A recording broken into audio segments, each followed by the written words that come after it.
themselves, yet at the same time amenable to our manipulating them so that we might get from them what we want. The culture around them, the water in which the boat was floating had seeped into the boat. And the prevailing challenge to Gideon's folks at this point is the prevailing challenge in every generation on this one front. Jesus said, I don't pray that you take them out of the world, but I pray that you keep them from the evil one.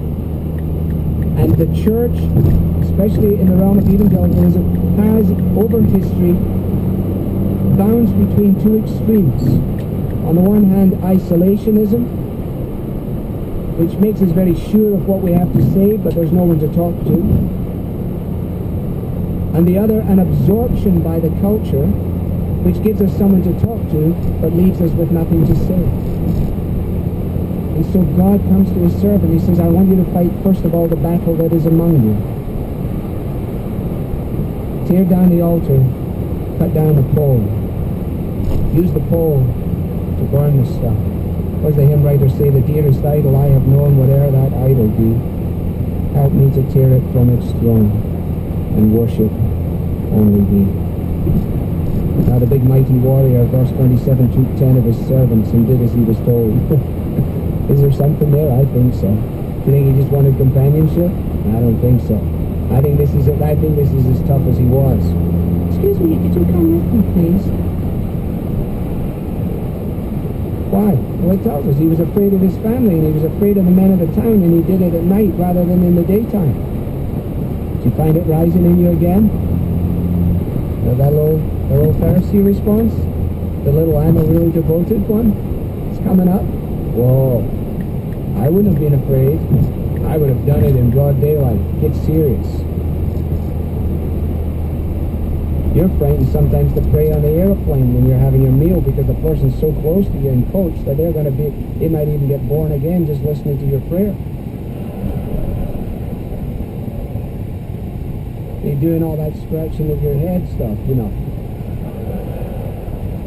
First, guy's looking like, does he have a big zit on his head or something? What's the deal? So, notice, he did it at night, but he did it. Says Davis, obedience was essential, heroism was optional. Now guys, some of us are waiting to be heroes before we get obedience.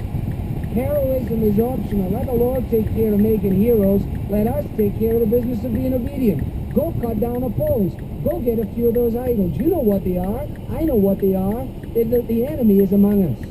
Enough. The enemy is around us, verse 33 to 35. The Midianite action now came on the back of the Canaanite thinking. Get rid of the Canaanite thinking and then deal with the Midianite activity. Again, let me quote to move things to a conclusion. If they trust one set of worldly forces to give them prosperity, they can hardly be surprised if another set takes their prosperity away. You see, that's what the people of God were doing. They were trusting on all these earthly things to answer the questions of their life. So God says, you want to trust in that? Fine, I'm going to turn it on your heads.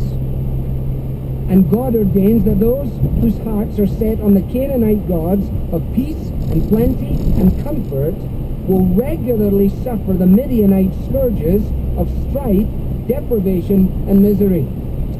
You want to have peace and comfort and prosperity, and you're seeking it over here? Fine. Let me bring that over on your heads for a while. And even as God used